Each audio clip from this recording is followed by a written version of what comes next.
Isang barangay sa Tondo ay nakatira ang isang 15 taong gulang na dalagang si Mary.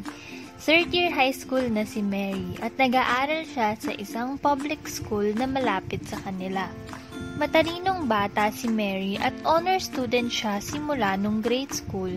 Ngunit pagtungtong niya ng high school ay napabarkada siya at natutong uminom at manigarilyo sa edad lamang 11 taong gulang. Dahil matalino at maganda si Mary na minsay napagkakamal ng si Nadine Lustre, marami ang nagkagusto at nanligaw sa kanya. Kabilang na doon si Jose, ang 20 taong janitor nila sa school. Si Jose ang unang lalaking nagpatibok sa puso ni Mary. Ting magkasintahan si Mary at Jose at tuluyan nang napabayaan ni Mary ang kanyang pag-aaral. May mga araw na hindi siya pumapasok sa klase at nagpupunta na lamang sa bahay ni Jose. Makaraan ng ilang buwan, napansin ni Mary na isang buwan na siyang hindi nireregla. Nagpositibo siya sa pregnancy test. Nagtungo sa isang OB/GYN clinic si Mary upang magpa-check up. Napansin niya na maraming batang buntis din na tulad niya ang nakapila sa doktor. Dahil doon ay napaisip siya kung gaano karami ang teenage pregnancy sa Pilipinas. Ano nga ba ang teenage pregnancy? Ayon sa Commission on Population and Development o POPCOM, tinatayang 500 na batang dalaga na may edad 18 pababa ang nabubuntis at nanganganak araw-araw sa Pilipinas at umaabot naman sa halos 200,000 kada taon. Ito ay tinuturing na isa sa mga pinakamahalagang issue na kinakaharap ng ating bansa. Ano nga ba ang mga dahilan kung bakit nangyayari ito? Kulang na kaalaman ukol sa kanilang karapatan at reproductive health. Hindi abot kaya ang kontrasepsyon sa kanilang edad. Karahasang sexual, kakulangan sa edukasyon, kahirapan, at pagiging tabu ng usapang kontrasepsyon at pakikipagtalik. May dapat po ba akong ipag-alala dahil bata pa po akong nagbubuntis? Ano nga ba ang mga peligrong dulot ng batang pagbubuntis? Sa totoo lang, mas delikado ang iyong pagbubuntis kumpara sa mga babaeng nabubuntis sa tamang edad. Maaaring maapektuhan ng nanay at ang bata. Mas mataas ang tsansa na ang bata ay maaaring magpanganak ng maaga sa buwan, maliit o magaan, at may congenital defects. Mas mataas din ang mga kaso ng neonatal mortality at pagkalaglag ng bata sa sinapupunan. Ang nanay naman ay maaaring magkaroon ng mga sakit tulad ng anemia, ang mababang dugo, eclampsia at alta presyon. Mas mataas din ang tsansa ng maternal death at postpartum depression. Maliban dito, ayon sa statistics, marami ding mga ina ang hindi na bumabalik sa pag-aaral at sunod-sunod na ang pag-aanak. Nangamba si Mary sa kanyang mga narinig. Huwag ka mag-alala. Magpapa-prenatal check-up ka lamang upang mabantayan natin ang kondisyon mo at maiwasan ang mga komplikasyon na ito. Matapos ang 9 na buwan, nanganak si Mary sa isang healthy and term baby girl.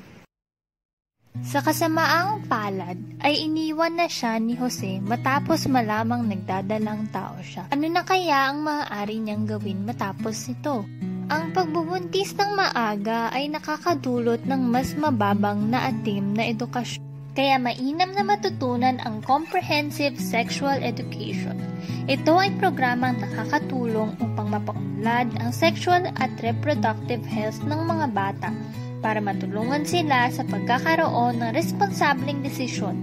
Kailangan ay tamang impormasyon ang itinuturo sa kanila patungkol sa puberty, pakikipagrelasyon, sexualidad, ang mga panganib ng hindi protektadong pakikipagtalik at kung paano makakaiwas sa mga STD at maagang pagbubuntis. Ano nga ba ang mga pwede pa nating maituro kay Mary ukol sa kanyang kalagayan? Unang-una ay family planning. Ito ang isa sa mga pinaka-importanting bagay na dapat nating ituro sa mga dalagang tulad ni Mary. Ituro natin sa kanya ang mga karapatan niya, iba't ibang uri ng kontrasepsyon at tamang child spacing upang siya ay mabigyan ng kapangyarihan upang makapagdesisyon para sa kanyang sarili at kinabukasan. Ano pa ang ating magagawa upang mabawasan ang kaso ng teenage pregnancy sa ating bansa? A. abstinence o pagtitimpi. Hindi lang nito ibig sabihin na maghintay tayo magpakasal bago makipagtalik. Ibig sabihin din nito ay malaya din tayo na pumili kung kailan tayo makikipagtalik o kung gusto natin ito. Kailangan ding maturuan sila ng kakayahan at kumpiyansa kung paano haharapin ang peer pressure. Kailangang matuto sila na normal lang na humindi at tanggihan ng mga alok. Pero kung hindi maiwasan na makipagtalik, be faithful o kaya maging matapat. Ibig sabihin nito ay kung maaari ay iisa lamang ang sexual partner natin para mabawasan ang tsansa na magkasakit o kaya mabuntis. Siyempre, pag pinili na makipagtalik, ang pinakamainam na gawin ay C. Gumamit ng contraceptives. Ang paggamit ng contraceptives o kontrasepsyon ay ang pinakamahusay para sa mga taong nakikipagtalik na nais maiwasan ang hindi planadong pagbubuntis. Condoms, pills o kaya implants ay pwedeng gamitin. Maliban sa ABCs na ito, kapag may wastong edukasyon, patnubay at suporta galing sa magulang at kaibigan, ito ay nagtutulot ng mas malinaw na kaalaman at tamang pag-uugali ng mga bata. Kailangan din turuan ng mga magulang na hindi lamang responsibilidad ng babae ang pagpapalaki ng bata. Kung hindi man gusto ako ng tatay ang responsibilidad, maaaring demandahan ng child support para mabigyan ng pinansyal na suporta. Dahil mas edukado na si Mary, nangako si Mary sa sarili niya na magsusumikap siya para sa sarili niya at para sa kinabukasan ng anak niya. Kaya nang lumaki na ang anak niya, naturuan niyang mabuti ang kanyang mga karapatan sa sariling katawan at ang tamang sexual education. Dahil sa mabuting paggabay ni Mary sa kanyang anak, siya ay lumaking malusog, masaya at higit sa lahat edukado ukol sa mga bagay.